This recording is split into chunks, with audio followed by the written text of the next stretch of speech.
आपण रक्ताचं दान घेता माणसांना, माणसाच्या अश्रू, माणसाच्या वेगवेगळ्या अवयवाच्या दानाच्या बाबतीत आणि विशेषतः तिथे तिथे मानव्य या ठिकाणी पोहोचतं. आणि मला वाटतं आणि त्यासोबतच ट्रान्सप्लांट सर्जन स्टार एकत्र आलेले आहेत त्यांचे सर्वप्रथम मी आभार मानतो. तर तो अनुभव कथन इथं झालं पाहिजे आणि मुलाला नवं आयुष्य मिळालं पाहिजे ही भावना त्या भाग्य मला लाभले आहे.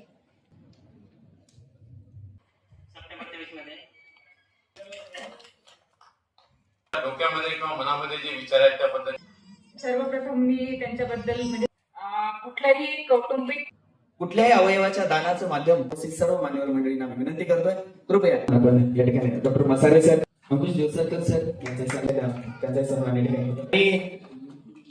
मी डॉक्टर मी आजही सांगतोय की डॉक्टर शहाजी जाधव हे वैद्यकीय आज जागतिक किडनी दिन, या जागतिक किडनी दिनानिमित्त किडनी दात्यांचा सत्कार समारोह गंगा हॉस्पिटल नांदेड यांच्या वतीने आयोजित करण्यात आलेला होता. या कार्यक्रमाच्या प्रसंगी इथं आयोजक म्हणून doctor Shahaji Jadhav, doctor Rathod sir आणि त्यांची गंगा हॉस्पिटल सर्व टीम इथं उपस्थित होती. या कार्यक्रमामध्ये किडनी दात्यांचा आणि किडनी ज्यांना मिळाली अशा रुग्णांचा एकत्रितपणे त्यांच्या रुग्ण आणि नातेवाईकांचा सत्कार समारोह या विसाव हॉटेलमध्ये आयोजित करण्यात आला होता.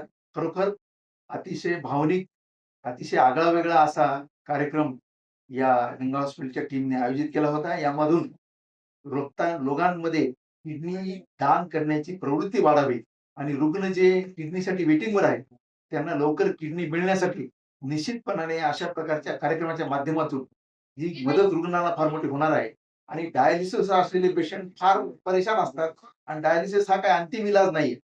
किडनी फेल्युअरचा अंतिम इलाज म्हणजे किडनी ट्रान्सप्लांट असते किंवा किडनी प्रत्यारोपण असते.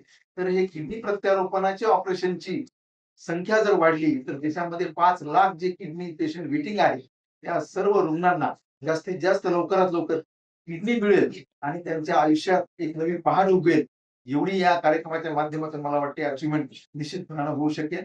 या गंगा हॉस्पिटल आणि त्यांच्या सर्व टीमचं, शहाजी जाधव आणि सर्व चमूंचं मनापासून या कार्यक्रम घेतल्याबद्दल खूप खूप हार्दिक अभिनंदन करतो. आणि त्या किडनी दात्यांचं सुद्धा माझ्यातर्फे मनापासून त्यांचं कौतुक आणि अभिनंदन. धन्यवाद. जेव्हा एखाद्या व्यक्तीच्या किडनी खराब होतात तर तेव्हा जेव्हा डायलिसिस मध्ये जे त्रास होतात दूर करण्यासाठी किडनी प्रत्यारोपण म्हणून चांगला ही सुविधा आता नांदेडमध्ये उपलब्ध झाली. त्यामुळे जर एखाद्याच्या किडन्यामध्ये प्रॉब्लेम असेल तर योग्य डॉक्टरचा सल्ला घ्या आणि त्याच्या सल्ल्याने हे असे कार्यक्रम आपण आयोजित करूनच अवयवदानाची भीती दूर करू शकतो. तर आमचा पण प्रयत्न राहील समाजामध्ये अवयवदानाबद्दलची भीती दूर करणं आणि हळूहळू हे जेव्हा कार्यक्रम समाजापर्यंत पोहोचतो तर अवयवदानाची भीती दूर. सर आपल्या रुग्णालयात किती एकूण शस्त्रक्रिया यशस्वी झालेली आहेत? काय 29 किडनी प्रत्यारोपण आम्ही केलेले आहे, सगळे यशस्वी आहे. तर नांदेड जिल्ह्यातील नागरिकांना काय आवाहन करावं जी किडनी रुग्ण आहेत? बेसिकली ज्यांना पण किडनी प्रॉब्लेम आहे प्रॉपर डॉक्टरांचा सल्ला घ्या. सल्ल्यानुसार प्रॉपर जे डॉक्टर सांगतील ती माहिती घेऊन त्यानुसार ट्रीटमेंट करा. म्हणजे अंधविश्वासामध्ये नका. काही कारणास्तव ब्रेन डेड होतो, म्हणजे त्यांना ऍक्सिडेंटमुळे मार पडतो किंवा त्यांच्या डोक्यामध्ये हेमोरेज होतो किंवा डोकं काही कारणास्तव मृत्यू पडतं. त्यावेळेस तो व्यक्ती एक नवीन काही ज्यांना आजार आहेत त्यांना एक नवं जीवन देऊ शकतो. तर त्यांच्या फॅमिलीने जर अवयवदानाचा निर्णय घेतला वेळेस तर एक ब्रेन डेड व्यक्ती ही 10 म्हणजे 8 नवीन पेशंटचं जीवनदान बनू शकतं. आणि जे नवले फॅमिलीना हे सगळ्यात मोठा निर्णय घेतला त्याच्यामुळं एक 3 ते 4 रुग्णांना नवजीवनदान मिळालेलं. जो विलास आहे त्याला जवळपास 10 वर्षापासून डायलिसिस होतं. डायलिसिस मध्ये खूप हाल होतात. त्यांच्या एका निर्णयामुळे त्याचं आयुष्य पूर्ण बदललेलं आहे. तो नॉर्मल माणसासारखं सगळं काम करू शकतो. आणि ही आता काळाची गरज आहे की जीवनदानापेक्षा जेव्हा एखादा व्यक्ती मृत होतो, ब्रेन होतो, तेव्हा यांच्यामध्ये यांचा काही स्वार्थ नाही.